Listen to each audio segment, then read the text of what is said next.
Hello, everyone.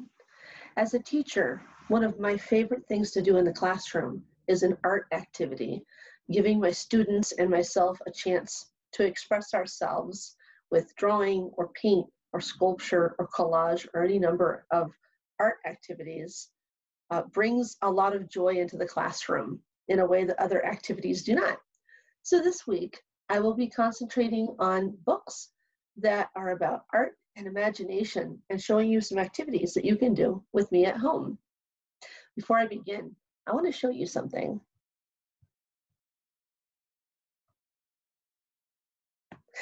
Do you see this? This is a puzzle. It's actually a word puzzle. Each picture is something that begins with a different letter. And when you write the letters into the boxes, it makes a word. Can you guess what this word is just by looking at it? Let's start filling in some of the letters. I see this is a baby elephant. They probably want me to put an E for elephant.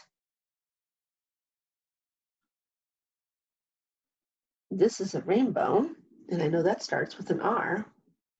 So this is a word that ends with ER or Over here is a newspaper. We'll put an N there. And over here in the beginning, I notice an apple. That's going to be an A. Do you think you know the answer yet? This is going to be a spider web. I think they want me to put W for web. If the word doesn't make sense, then we'll know I made a mistake. Have you guessed the word yet? I'm going to put an S for snake. This spells the word answer. We found the answer.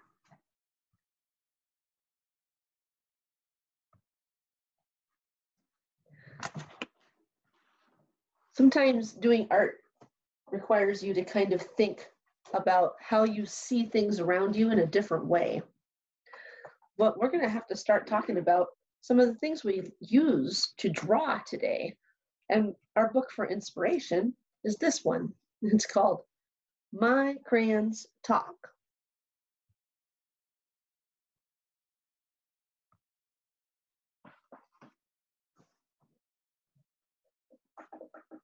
There we go. My Crayons Talk. Here's the splash page.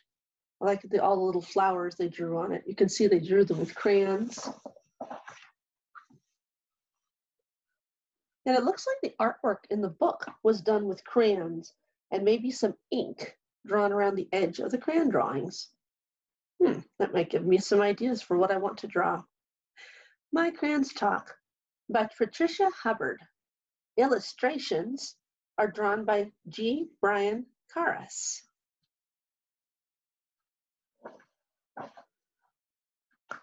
Talk, talk, talk. Or talk, talk, my crayons talk. Yakety clackety, talk, talk, talk. Purple shouts, yum, bubble gum.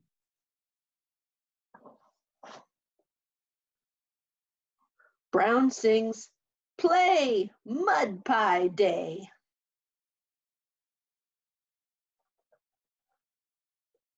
Blue calls, sky, swing so high.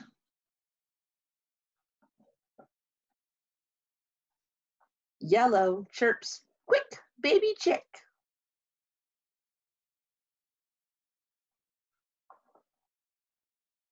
Talk, talk, my crayons talk. Yakety clackety, talk, talk, talk. Gold brags, fine dress up time.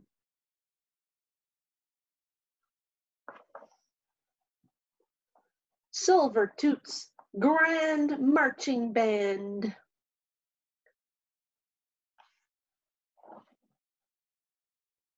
Red roars, no, do not go.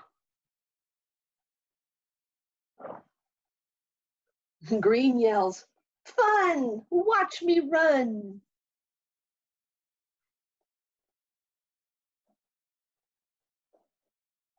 Talk, talk, my crayons talk. Yakety clackety, talk, talk, talk. Orange asks, sweet, may I eat?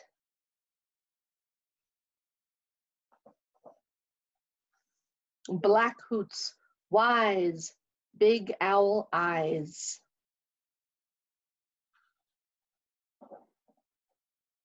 White screams, most scary ghost.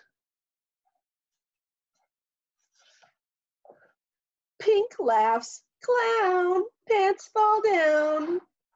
Talk, talk, my crayons talk. Yak, yak, yakety, chit, chat, clackety. Yakety, clackety, talk, talk, talk.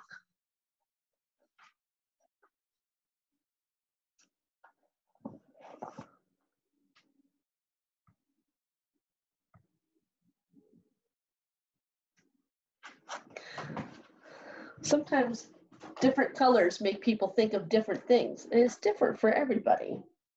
So I thought I'd look around my house and see what I have to draw with.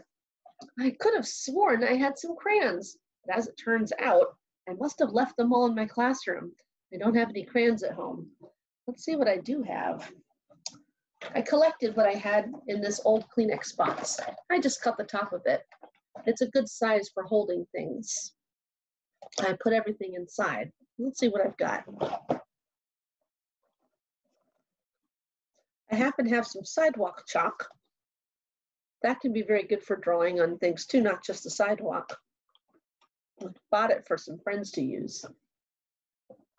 Looks like I've got a green felt tip pen.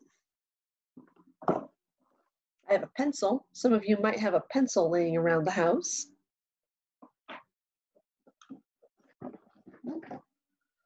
Old yellow highlighter.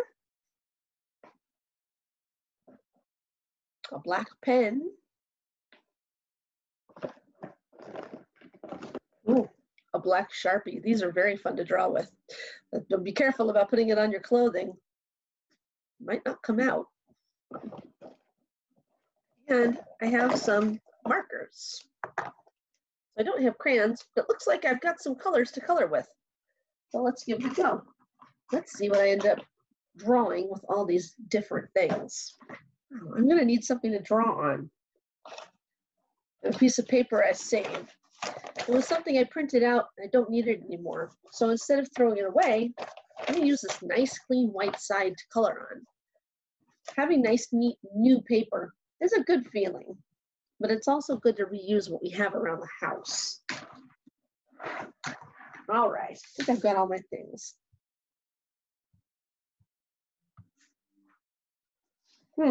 So let's see. What do these colors make me think of? Maybe you'd like to draw along with me while you're watching. This reminds me of the gold. Maybe there's a piece of cheese. It reminds me of cheese a little bit, this color. You ever see a big golden piece of cheese and want to eat it?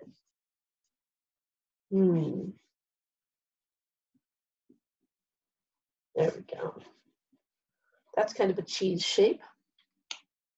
Let's see. When I see a bright pink like this, it makes me think of some kind of candy or maybe decorations on a cupcake. Yes, a pink frosting cupcake. I sure do like drawing food, that's for sure.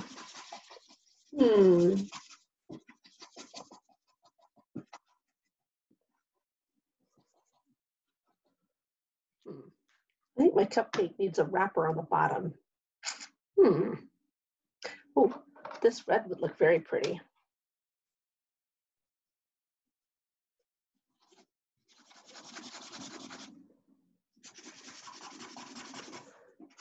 I wonder if you're noticing some of my coloring looks a little bit like scribbling.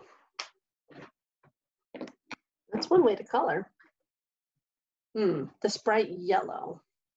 Bright yellow kind of makes me think of butter. I wonder what I could put butter on. I'll draw a nice pat of butter over here. Wow. I think pancakes. I have some brown. That seems like kind of a dark color for pancakes. Maybe around the edges.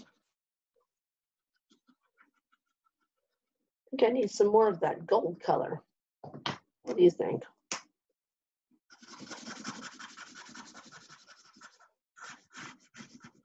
That looks a little more like a pancakes.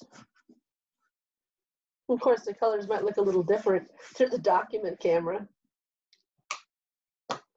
I know what brown reminds me of. Maple syrup. I'll put some maple syrup running all over the pancakes. I suppose this food should probably sit on something instead of just being on the floor. Maybe it could be on a blue plate. I'll need some kind of blue color underneath everything.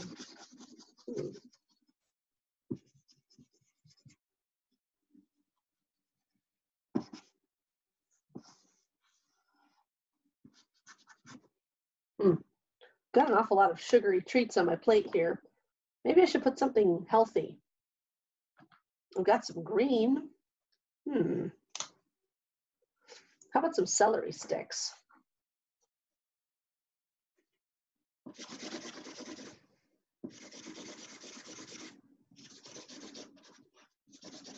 Celery sticks are kind of a lighter green. I know. I use my highlighter. That helps a little bit. Perhaps they can have some of those leaves sticking off of them. A lot of colors in my plate. I'm going to use this black to give edges to everything. Do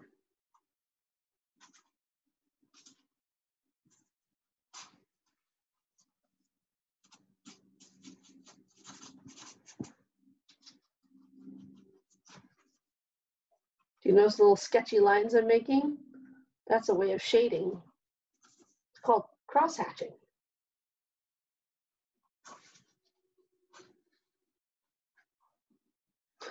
I'm glad I put lots of syrup on these pancakes. I like syrup.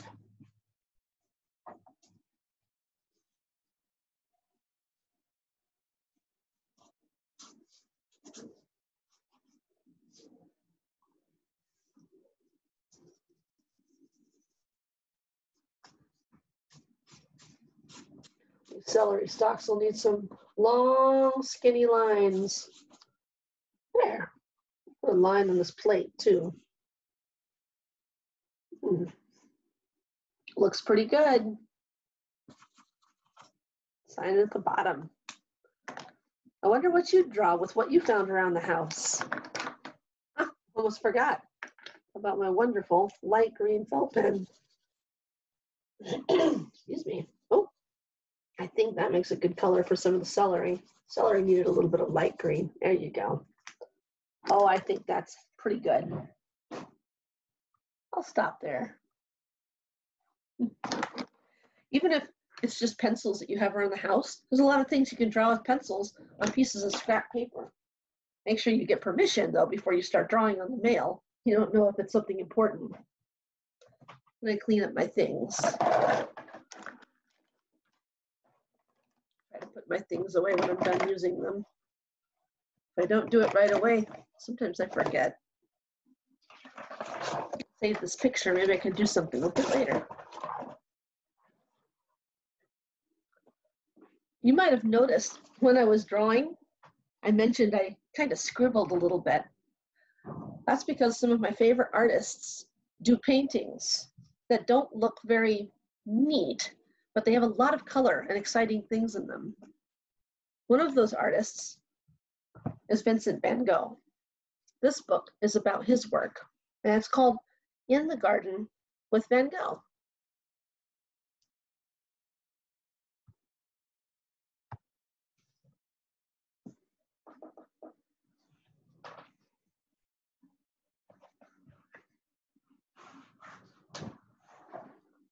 12 sunflowers lean toward the light.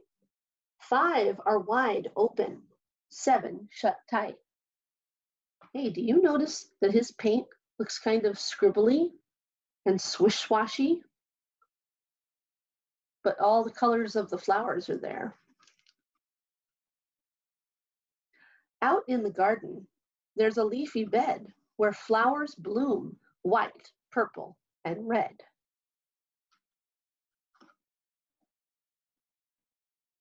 And sleepy old trees wave arms green with leaves. The trees filled with fruit for the juiciest crop. Then we pluck, filling baskets right to the top. But before we have flowers, fruit, or trees, a sower scatters so many seeds. In a yellow field under bright blue sky, a farmer reaps when the wheat grows high. You notice he uses a lot of blue and gold in his paintings. The hay is stacked. Climb a ladder and jump. We can slip down the side and land with a thump. A haystack can be a cozy bed for tired bodies and sleepy heads. Babies' first steps are careful and slow. Like plants in the garden, they take time to grow. Plant and pick, sow and reap. All things that grow need time for sleep. In the quiet light of a starry night.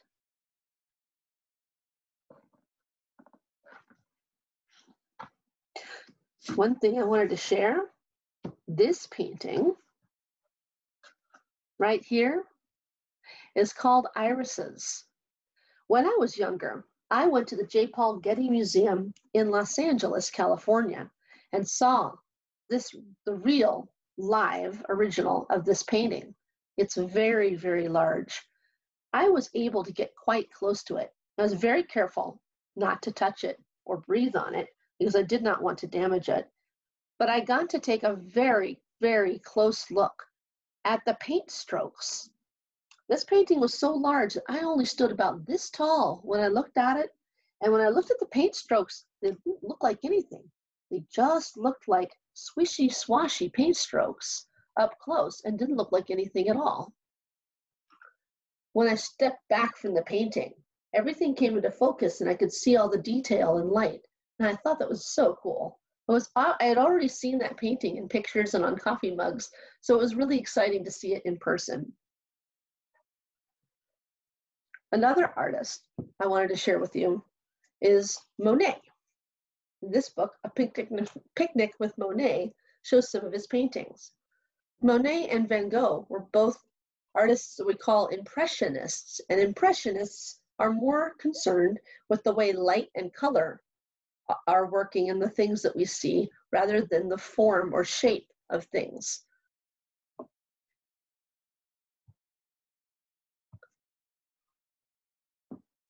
A Picnic with Monet. Incidentally, both of these books are by Julie Merberg and Suzanne Bober. Obviously, the pictures are by the artist that's about. This is Monet's painting. All aboard, clickety-clack, out of the station and down the track.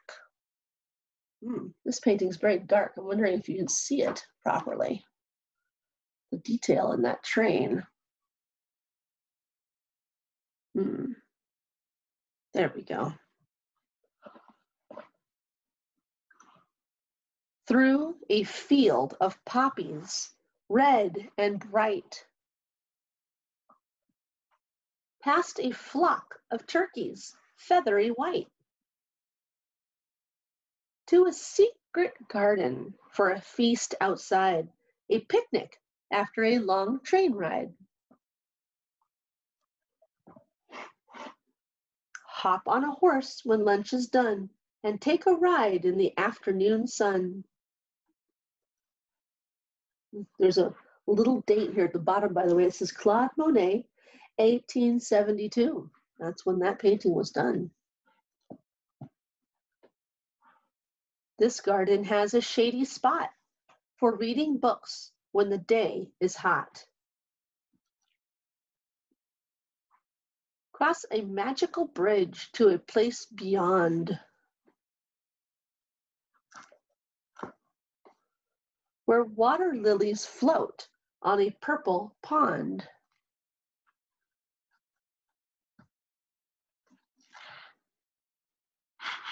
Then find the way to a shimmering bay where sailboats race the day away. Back to the city at an end of the day as sunshine fades to purple gray.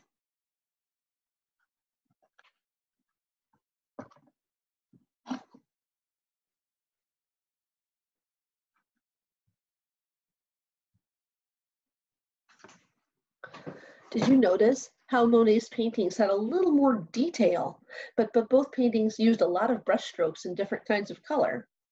Sort of the way when I did my drawing, I mostly worried about color and wasn't so worried about the shape or the form of things. I wanted it to be bright and colorful. It's definitely bright and colorful. I hope you all enjoyed learning about these artists with me today. Join us next time for more art and imagination. See you later.